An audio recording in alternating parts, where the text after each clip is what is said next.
بسم الله الرحمن الرحيم الحمد لله رب العالمين والصلاة والسلام على سيدنا محمد وعلى آله وصحبه أجمعين. اللهم لا علم لنا إلا ما علمتنا إنك أنت العليم الحكيم. اللهم لا سهل إلا ما جعلته سهلا وأنت تجعل الحسن سهلا. هذا شيء ما بعد. Nous sommes donc arrivés au juz numéro 8, le juz al-thamin. Ce juz débute à la sourate al-An'am, sourate numéro 6 au verset 111 et se termine dans la sourate al-A'raf, donc la sourate numéro 7 au verset 87.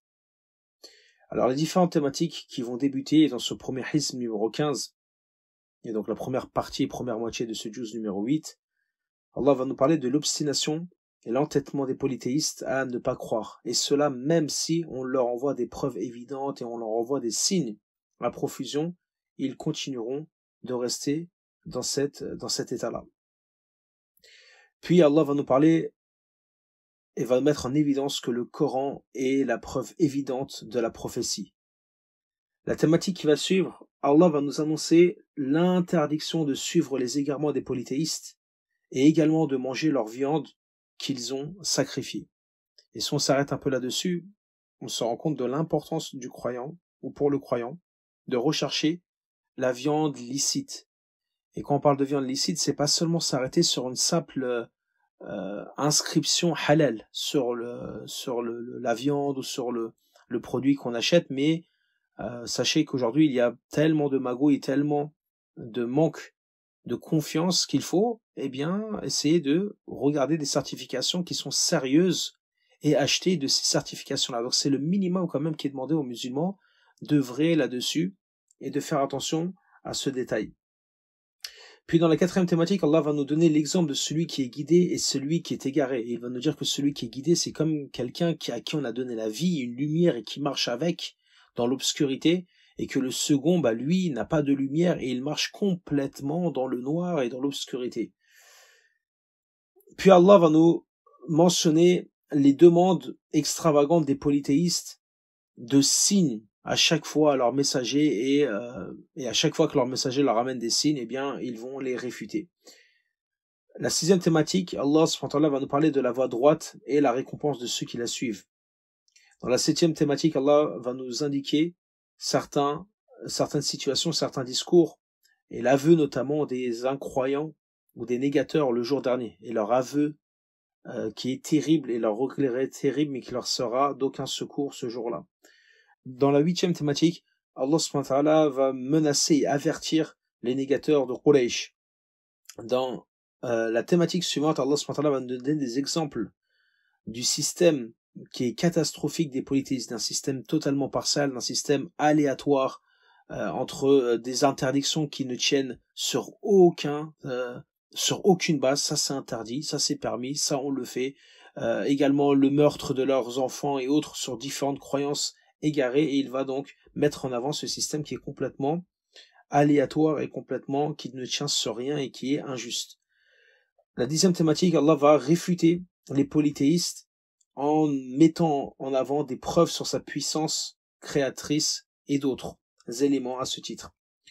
Dans la onzième thématique, Allah va comparer entre certains interdits en islam et dans le judaïsme, comme pour montrer que dans l'islam on a cette facilité et on a une clarté, et que le judaïsme, les interdits qu'ils ont, c'est bien la preuve, parce que Allah va citer des détails qu'il a interdits dans le judaïsme, et ça montre bien, l'origine de cela, c'est-à-dire les questions qu'il posait à profusion, et ça fait le lien avec ce qu'il y avait dans la sourate Al-Maïda dans le juz précédent, c'est que le fait qu'ils ont posé plein de questions, des questions, qui est venu alourdir, est venu préciser certains interdits, alors que les musulmans, alhamdulillah, n'ont pas agi de la sorte et ont eu des interdictions, on va dire, générales, sans trop de détails à ce niveau. La douzième thématique, Allah va argumenter sur le destin et la volonté divine. Il va remettre la compréhension qu'il faut avoir sur ces éléments en réfutant les polythéistes et leurs prétentions. La 13e thématique, Allah va nous donner ce que les savants ont appelé les 10 conseils ou les 10 précieux conseils qu'Allah subhanahu wa ta'ala va donner, al-wasaya al-ashr. Les 10 conseils, vous les avez à la sourate, au verset 151 à 153 donc de la sourate Al-An'am, que je vous recommande donc de lire. À la 14e thématique, Allah va nous donner les spécificités du Coran et de la Torah. Puis, l'avant-dernière thématique de ce hizb, Allah va menacer donc les négateurs et va annoncer la bonne annonce aux croyants du paradis, puis finira cette sourate, et bien sûr également le hizb numéro 15, donc la première partie de ce juz, le fait donc de suivre la voie d'Ibrahim, alayhi salam, qui est une voie donc sans polythéisme, une voie droite, qui n'adore qu'un Dieu unique, subhanahu wa ta'ala. Donc à travers cela, le hizb numéro 15, donc la première partie de ce juz numéro 8 se termine, et le hizb numéro 16 débute. Il débute, et bien tout simplement au début de la sourate Al-A'raf. En rentrant dans la sourate Al-A'raf, la sourate numéro 7, eh bien nous rentrons dans cette dernière partie de ce juz numéro 8. Alors les thématiques qu'il y a ici, Allah va nous indiquer que le Coran seul est un guide pour les croyants et pour l'humanité, et que c'est celui-ci qu'il faut suivre. La 18e thématique, Allah va nous indiquer le châtiment et le sort des négateurs dans l'au-delà.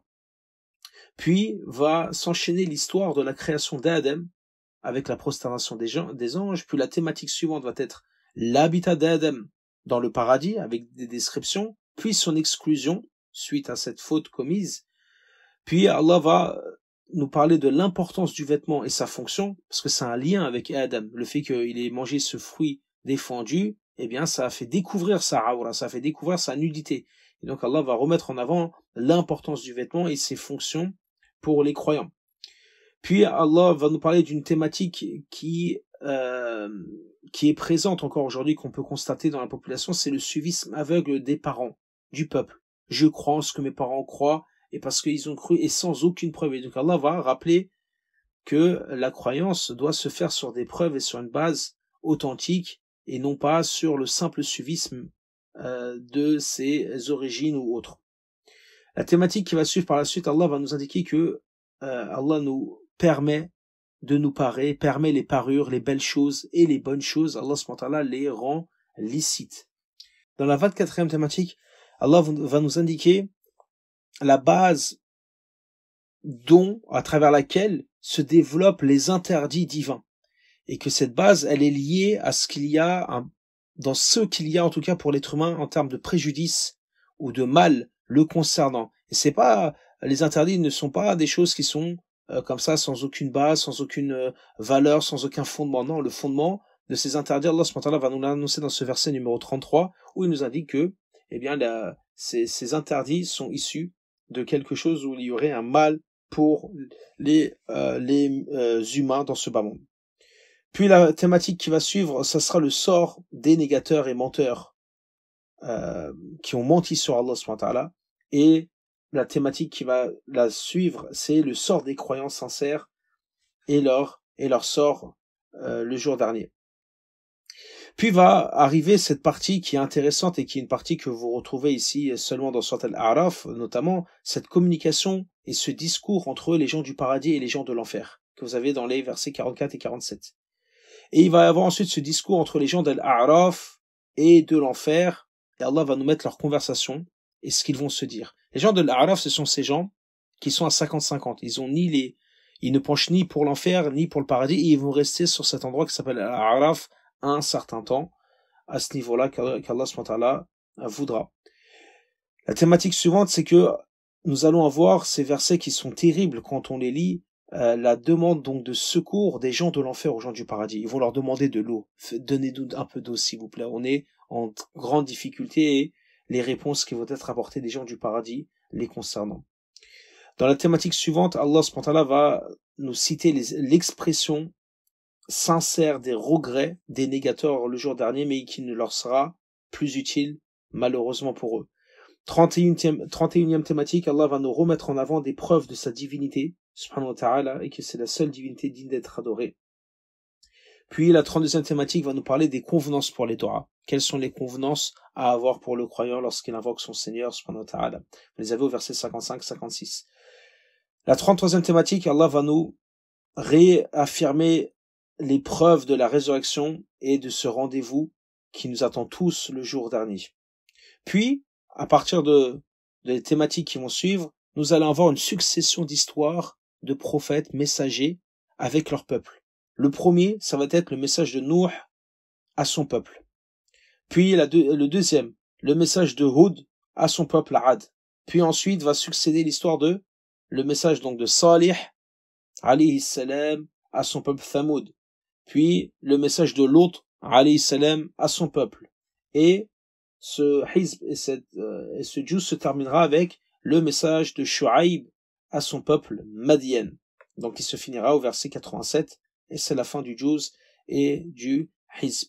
Donc ces histoires-là vont s'enchaîner et à chaque fois qu'Allah s.w.t. parle, parce qu'on l'aura également dans d'autres juz et dans d'autres sourates, mais quand ces histoires sont citées, elles sont tout le temps citées dans cet ordre. Nuh, Hud, Salih, Lot, Shu'aib, et ensuite Moussa alayhi salam, et ainsi de suite.